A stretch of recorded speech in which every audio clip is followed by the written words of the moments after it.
Hey guys, welcome back to Nerdom with J&J. James Sharmack here for one of the last NECA figures from the Godzilla line we're going to talk about. If you guys want me to talk about what's going on with NECA and the Godzilla license, let me know in the comments below and I'll see about making a video. But anyways, this figure is one of the figures I've been trying to get all year. I've tried to get it through pre-order in April. Waited 3 months because as the months went by, it was supposed to come out in May. Then it went to June, July, and when went on sale August, it says the pre-sales were sold out, so out of luck for me. But my friend and the other J on this channel, Jason Morgan, found it as well as the other one, so I want to thank him. So anyways, today we are looking at the Godzilla vs. Biollante 1989 Godzilla. It's if you know the movie, obviously this was a write-in. Basically, people in Japan were asked by Toho to come up with an idea for the movie. Somebody came up with an idea for a giant rose or a plant that got bred with Godzilla genes. Anyways, I saw this movie for the first time way back on HBO because they actually showed it in the early 90s, so that was kind of cool. It was a little weird seeing the plant, but anyways, we got the figure. I can't wait to put them in the collection, take them out of the box, review them, everything. So if you guys like Godzilla like I do, I know you do because you watch these videos, hit that like button. I'd really dig it. Tell me which one is your favorite NECA figure. Tell me which one you'd like to see as a NECA figure, or would have liked to. Anyways, let's take them out of the box and take a look at the figure. So we have Godzilla out of the package. We've taken the tail, put in some warm water for about 30 seconds, just because these things are always hard to put on. The warm water obviously loosens them up a little bit. So, it's going to be a struggle, isn't it? It's always a struggle, right guys? Probably should have put some really hot water into it, but we're getting there. We got it. So, anyways, this is more of a redesign. Obviously, after the Return of Godzilla or Godzilla 84, they wanted to make him more animal-like, as you can tell with the face features.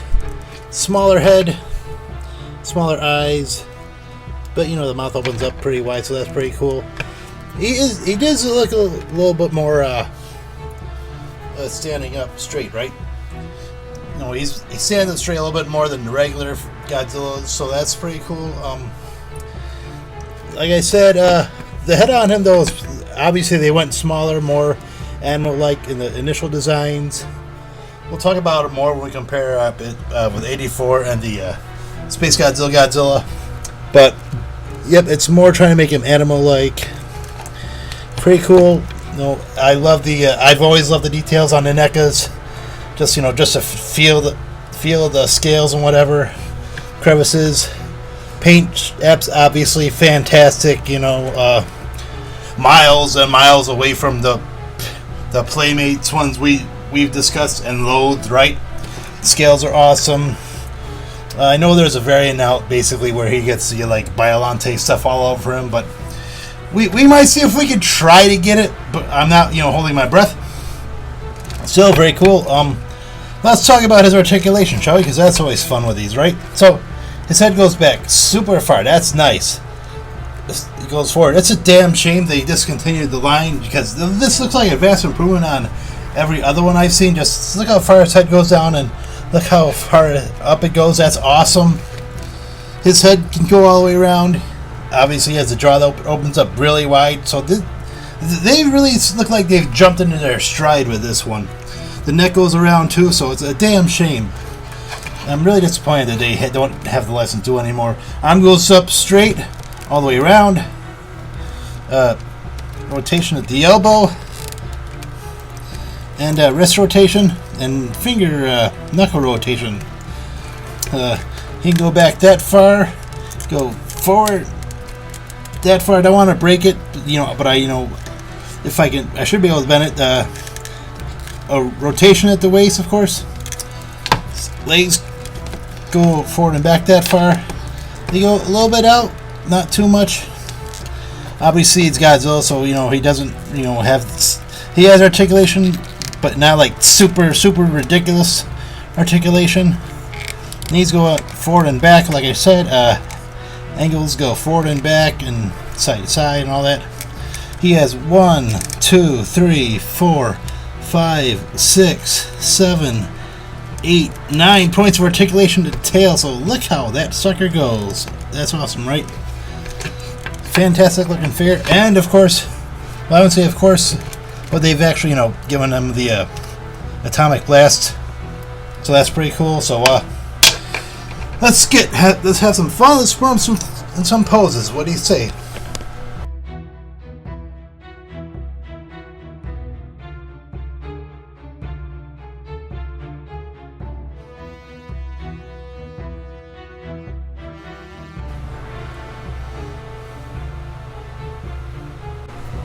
Now, as I said before the posing, I noticed that they worked a little bit more on the articulation, made it pop just a bit more, so you can get them to do a few more extreme things, especially around the head, neck, tail, and obviously you've seen the poses. It just, it's awesome.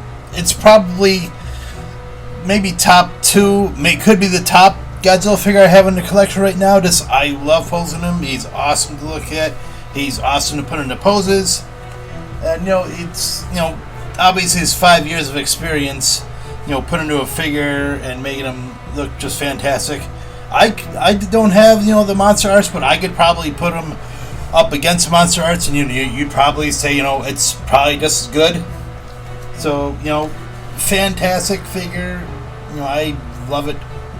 So, let's talk about these three right here. It's a linear thing, obviously. Godzilla 1984, still, kind of the Showa design, still a man in a suit. Then he gets thrown into a volcano. Comes out looking like Godzilla vs. Biollante. Has that look into basically the beginning of Godzilla vs. King Ghidorah. Some time travel fools go back and, move that Godzilla. Transforms into basically the Godzilla from there on out. So, it's obviously there's a evolution in the design, but let's talk about the figures itself. Just obviously you see there's a shine and a shimmer off of these two. Like these are two of the earliest NECAs, whereas the Godzilla vs. Biollante is a bit rougher, doesn't have a shine to it. The scales stick out a little bit more. It's just a little more coarse. You can still feel it, but they're a little smoother. And obviously on Godzilla, the Space Godzilla one, it's a little bit smoother. So, they have, learned a few tricks since 5 years ago. So that's pretty cool to me anyways. So, my thoughts on the 1989. It's about as perfect as I think you can get out of a Godzilla figure for, the articulation that they're going for, the design and detail. Paint apps, everything. I probably haven't, mentioned, the fantastic work around the mouth and the face, or the claws I've done in the past. Haven't done on this figure. Probably should have. Just fantastic.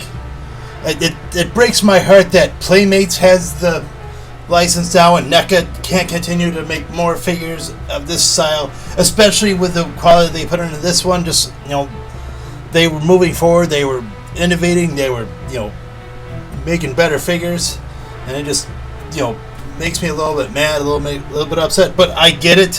Hopefully after Godzilla vs. Kong they might get the license back, and who knows, they might come up with new figures. I'd love to see them try to do a Mecha Godzilla if that's possible. Maybe a Space Godzilla, that'd be awesome.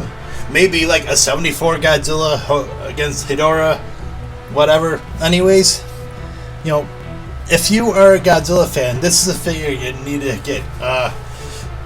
You don't want to go online, obviously. I tried to get it 4 months ago, put a pre-order, and they sell out like that. And they're going secondary market prices right now online.